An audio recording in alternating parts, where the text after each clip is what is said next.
our channel. இன்னைக்கு நம்ம வந்துட்டு பாலக்காடுல இருக்கிற ஃபோர்ட்டுக்கு தான் வந்திருக்கோம். ஸோ வந்துட்டு இது ஃபுல்லாமே பச்சை பசேல்னு இருக்குது. இது பழைய காலத்து அரண்மனை. இதில் வந்துட்டு பீஸ்ஃபுல்லாக பேச முடியும், பீஸ்ஃபுல்லாக விளையாடுறதுக்கு வந்து ரொம்ப பச்சை பசேல்னு இருக்குது. இங்கே பாருங்கள், சுற்றி பாருங்கள். இதுதான் அவங்களோட போஸ்ட் ஆஃபீஸு. இது ஃபுல்லாக ரொம்ப பச்சை பசேல்னு அழகாக இருக்குது. கண்டிப்பாக நீங்கள் வந்து விசிட் பண்ணி பாருங்கள். கண்டிப்பாக நீங்கள் வந்து விசிட் பண்ணி பார்க்கலாம்.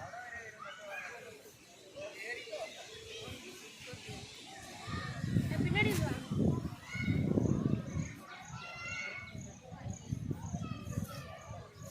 யாரெல்லாம் பீஸ்ஃபுல்லாக இருக்கணும்னு நினைக்கிறீங்களோ கண்டிப்பாக இந்த பிளேஸை வந்து விசிட் பண்ணலாம். ரொம்ப அழகாக ரொம்ப ரொம்ப சூப்பராக பீஸ்ஃபுல்லாக இருக்குது. அதனால் தயவு செஞ்சு எல்லாருமே வந்து விசிட் பண்ணி பாருங்கள். சப்ஸ்கிரைப் பண்ணுங்கள், லைக் பண்ணுங்கள். எங்கள் சேனல் நீங்கள் தான் சப்போர்ட் பண்ணணும். ப்ளீஸ் எங்களுக்கு எல்லோரும் சப்போர்ட் பண்ணுங்கள், சப்ஸ்கிரைப் பண்ணுங்கள். தேங்க்யூ.